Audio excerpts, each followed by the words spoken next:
जिसे बुला लोगे फिर उसका पर्चा है। लगाओ अपनी बुद्धि, तर्क, विवेक, ज्ञान, अपनी पत्रकारिता जितनी तुमने पढ़ी हो, साफ लगा दो। आज दोस्तों, बागेश्वर महाराज जी को तो आप सब जानते ही हैं, परंतु बागेश्वर गुरुजी के विषय में एक बात हमेशा ही हैरान करती है कि वे भक्तों से बिना पूछे कैसे उनके मन की बात को पर्चे पर लिख देते हैं। वो उनके मन की बात को पर्चे पर ही नहीं लिखते बल्कि उसका समाधान भी बताते हैं। लेकिन सोचने वाली बात यह है कि वो ऐसा कैसे कर लेते हैं। उनकी शक्ति के पीछे कोई झोल वोल तो नहीं है। बागेश्वर गुरुजी का असली नाम पंडित धीरेन्द्र कृष्ण शास्त्री है और इतनी कम उम्र में बागेश्वर गुरुजी के पास कई ऐसी शक्तियां हैं जो किसी को भी चौंकाने के लिए काफ़ी हैं। इन्होंने अभी तक लाखों लोगों को उनकी समस्याओं के समाधान बताए हैं और अगर उनके बताए समाधान गलत होते तो अब तक इनका भांडा फूट चुका होता। लेकिन ऐसा अभी तक कुछ भी नहीं हुआ है और ये इस बात का सबूत है कि बागेश्वर गुरुजी के पास सच में दिव्य शक्ति है। चारों धामों के साथ ना जाने कितने पवित्र और शक्तिशाली स्थल हमारे भारत में हैं। एक ऐसा ही स्थल है मध्य प्रदेश के जिला छतरपुर में मौजूद बागेश्वर धाम। ये स्थल हनुमान जी व राम जी का शक्तिशाली एवं जीवित स्थल माना जाता है। बागेश्वर धाम की चर्चा आज भारत समेत देश विदेशों में भी हो रही है। यहाँ लगने वाले दिव्य दरबार में कोई अपनी लंबी बीमारी लेकर आता है तो कोई संतान प्राप्ति चाह लेके, किसी को रोजगार चाहिए तो किसी को तरक्की चाहिए, कोई अपने जीवन में बेचैनी लेकर आता है तो कोई जीवन में शांति की इच्छा रखकर बागेश्वर धाम आता है। सभी समस्याओं से पीड़ित हजारों लाखों लोग यहाँ आते हैं और जब ये लोग बागेश्वर से वापस जाते हैं तो उनके चेहरे पर शांति और सुकून देखते ही बनता है। बागेश्वर गुरुजी सभी दीन दुखियों पर कृपा कर उनके दुखों एवं संकटों को हर लेते हैं। किसी की बीमारी से पीड़ित होता है तो महाराज उसे अपना आशीर्वाद देते हैं। वे आश्रम में चलने वाले दवाइयों के निःशुल्क कैंप से दवाई वितरित कर उनकी बीमारी ठीक करते हैं। जो व्यक्ति एक बार बागेश्वर धाम आ गया वो बस यही कहता है कि गुरुजी की महिमा अपरंपार है, उनका हृदय मानव सेवा के लिए ही बना है।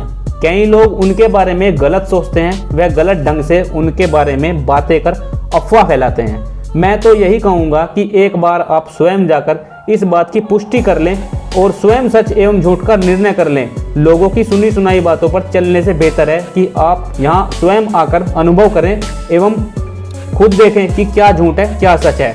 यहाँ आते ही आपको एक अलग ही ऊर्जा का प्रभाव महसूस होगा। लाखों लोगों की भीड़ इस बात का प्रमाण है कि बागेश्वर धाम में लगने वाले दिव्य दरबार एवं बागेश्वर गुरुजी की बातों में कोई झोल नहीं है।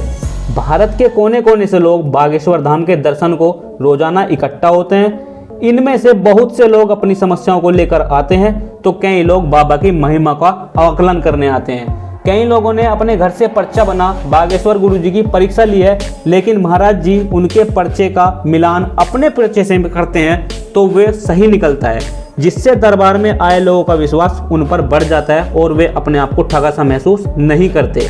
एक बार दो लोग अपने अपने मन की बात अलग अलग पर्चों पर लिखकर दरबार में बागेश्वर गुरुजी के सामने बैठ गए।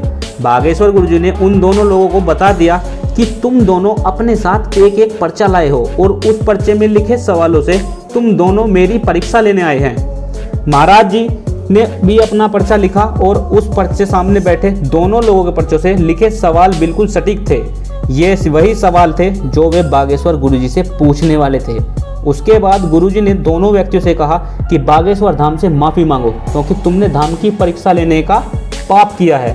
बागेश्वर गुरुजी हमेशा ही श्रद्धालु के मन की बात पर्चे पर लिखकर समाधान बताते रहे हैं। बागेश्वर महाराज जी अपनी दिव्य शक्तियों से भक्त के मन की बात को जान जाते हैं। अगर आप भी बागेश्वर धाम की शक्तियों पर शक कर रहे हैं तो आप उनकी YouTube पर हजारों वीडियो को देख सकते हैं और अगर उन्होंने ये पैसे के लिए किया होता तो वो निःशुल्क दरबार एवं आश्रम में निःशुल्क दवाइयों का वितरण क्यों करते।